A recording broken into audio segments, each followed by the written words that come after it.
The cities in China are structured differently based on size and levels of importance.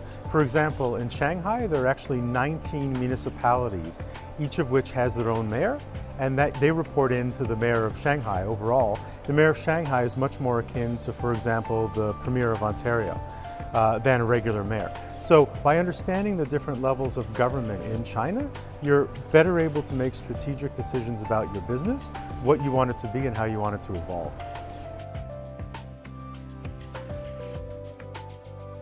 For the first 30 years of China's reform and opening period that started about almost 30 years ago, the focus of the economic model was really on promoting exports and investment in fixed assets and infrastructure.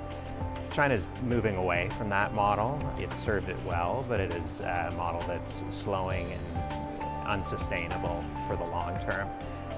The policymakers in Beijing are moving the economy towards one focused more on consumption and services, and one that has a higher degree of environmental sustainability.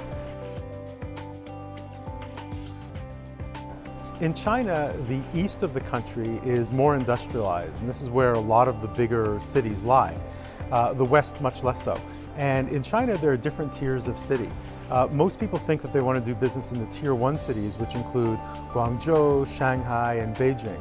It's important to note that there are wonderful opportunities for people from Ontario to do business in cities in China that aren't in the east and aren't in tier 1 cities. It's a question of doing the right research, getting the right advice, and being open to opportunities.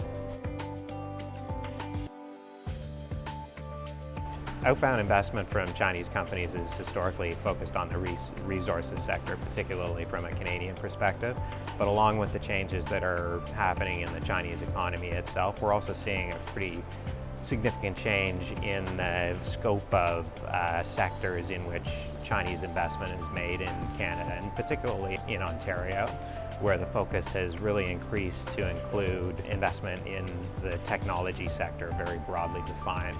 And we're advising on a number of transactions where Chinese investors are making investments in a range of Ontario companies, from startups to more mature companies, in order to leverage those investments to access advanced technologies.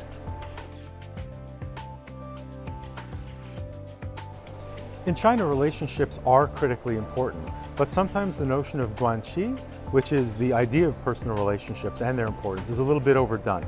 What's really the most important in doing business in China, just as doing business anywhere else, is to follow the golden rule.